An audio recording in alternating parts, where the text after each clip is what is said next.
So இது எடுக்கிற மாதிரி. ஏன்னா நான் வந்து ஒரு முறை வேறொரு கன்சல்டண்ட்டோட பார்த்தப்ப காரைக்காலில் போட்டு கட்டினாங்க. அவங்களுக்கு இந்த வங்கி வந்து வருஷம் 3 மாதத்துக்கு ஒரு தடவை அமௌண்ட் ரிலீஸ் பண்ணோம்.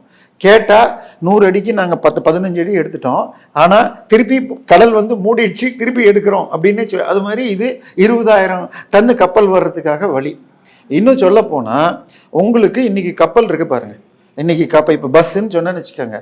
நீங்கள் பஸ்ஸு வரத்துக்கு ரோடு போடணுன்னா பஸ்ஸு 12 அடினா 12 அடி ரோடு போடணும். நீங்கள் 8 அடி ரோடு போட்டால் பஸ் வர முடியுமா?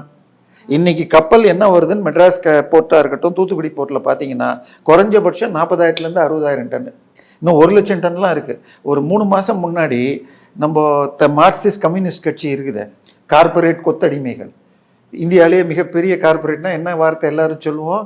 அம்பானி, அதானிம்போம். அந்த அதானி நிறுவனம் கட்டிய விழிஞ்சம் போர்ட், அதில் ஒரு கப்பல் வந்துச்சுமா, ரொம்ப சின்ன கப்பல்.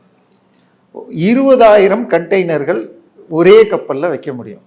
அவ்வளோ பெரிய கப்பல் வந்துச்சு. ஸோ அவ்வளோ பெரிய கப்பல்லாம் இதுக்குள்ளே வர முடியாது.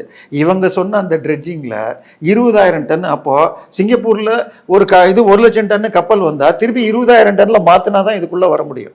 ஸோ இந்த திட்டம் டெக்னிக்கலாக பைத்தியகாரத்தனமாக அது செல்லாதுன்னு நாங்கள் சொன்னோம். கேட்கல.